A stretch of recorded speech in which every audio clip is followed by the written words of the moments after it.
Blighty Leave starts for D-Day Canadians as they entrain at a port in Holland. The lucky members of the first draft had their names drawn from the proverbial big hat, and are they thrilled. After low country mud and the royal suite in a slit trench, a bed with real sheets is going to look mighty good. It won't be long now. They're off on the first lap of a very pleasant journey.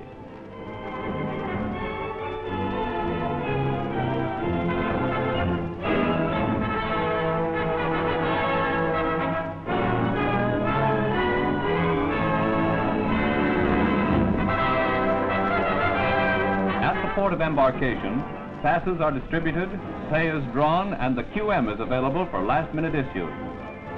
Credit is due the excellent organization which starts the leave off on the right foot so efficiently.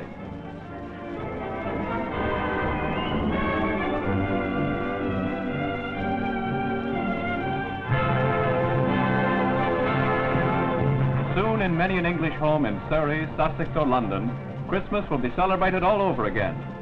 Soon the adopted sons from Canada will be back among boon companions in dear old Blighty.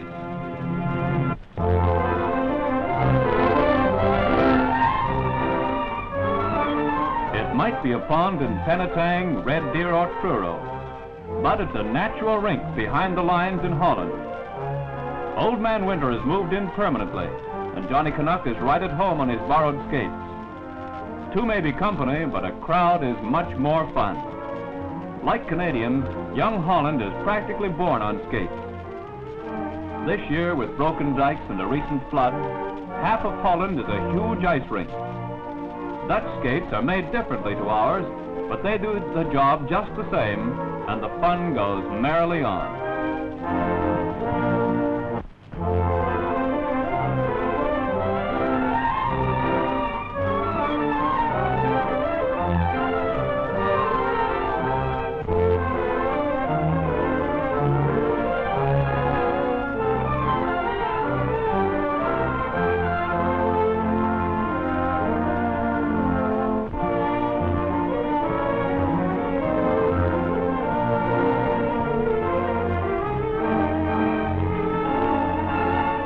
Lads are not content with one skating partner.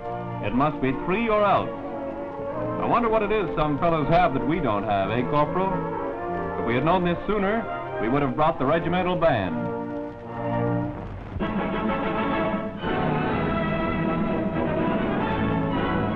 Dutch shoemakers are working overtime these days to keep up with the Canadians' demand for souvenirs.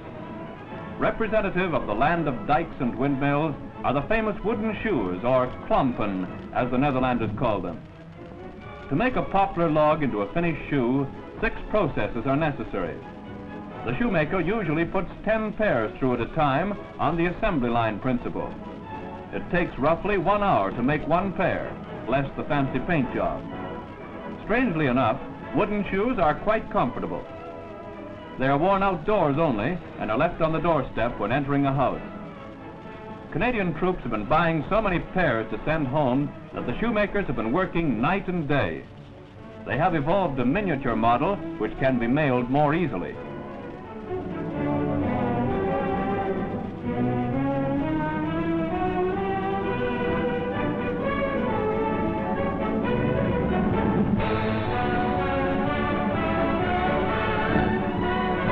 Wrap up another pair for me, shoemaker.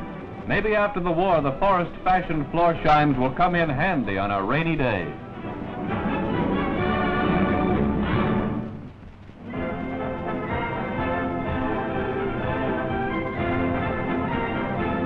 Warriors turn troopers as a frontline fighting unit leaves the FDLs to don the grease paint. The regimental entertainers of the famous Essex Scottish present a command performance. Originally presented under the very nose of Jerry, to their own unit only, the fame of the troopers spread. The show was so well received that the GOC requested it be brought to the rest of the Army, much to the Army's delight. All the costumes and props were secured piece by piece by the entertainers themselves. They have been carried along with the regiment during all its moves since D-Day. One of the features on the bill is the teetotaler act. You can make mine ginger ale.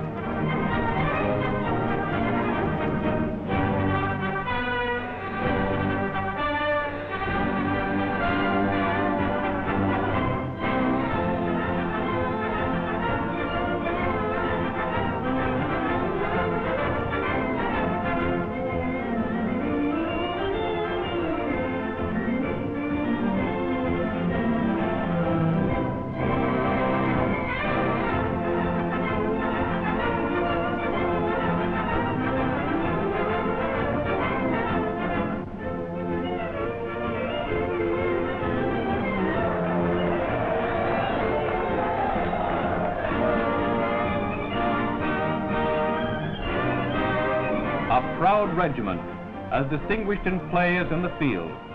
The long list of battle honors is witness to the ability of that line unit from southern Ontario, the Essex Scottish.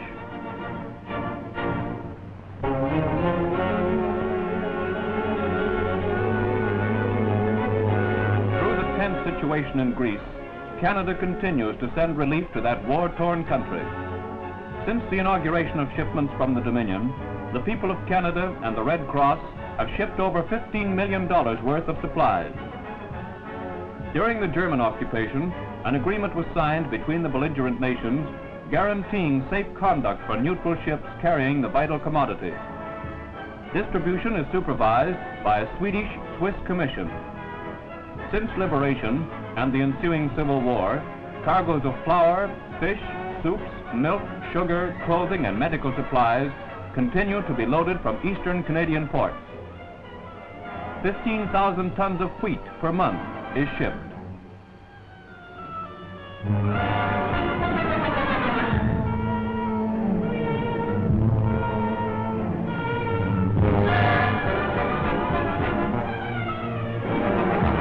The mayor of St. John, New Brunswick, presents a Greek flag to the skipper of the Sworva. The ship is one of 15 Swedish vessels engaged in the good work.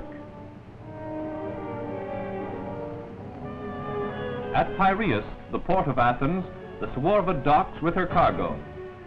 Canadian food, which has meant the difference between life and death to the Greeks for so many years, is unloaded into waiting lighters. During all the troubled days of civil war, the shipments continue to pour in.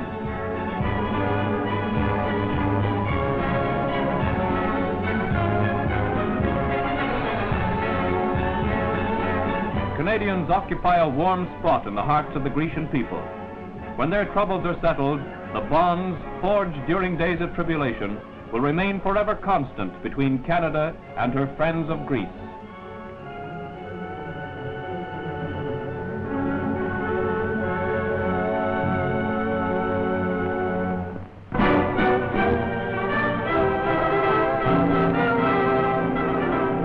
Smashing north after the capture of Ravenna, the 1st Canadian Corps reaches the Lamone River. With steep banks and a torrential stream, the river is one of those natural defense positions so well favored by the enemy in Italy. Moving up the Venice highway, our tanks are halted on the south bank of the river. They take up fixed positions to support assaulting troops with their fire. From here in, it's an infantry show. Spitfires of tactical air force strafe enemy positions. O-pips direct artillery fire. Rocket-firing tippies add to the firepower.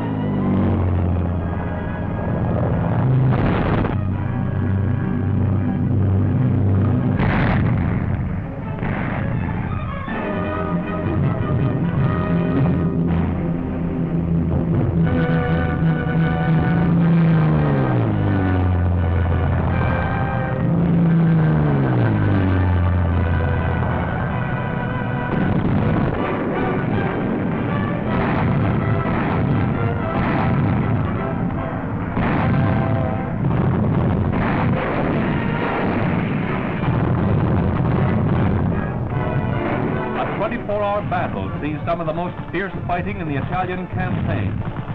2 daring crossings are made to establish bridgeheads. Against strong enemy opposition, the bridgeheads are linked up and the enemy pushed back to the depth of a mile. Counterattacks are made with Tiger tanks and self-propelled guns, but Canadian positions hold firm. The Lamone is successfully crossed.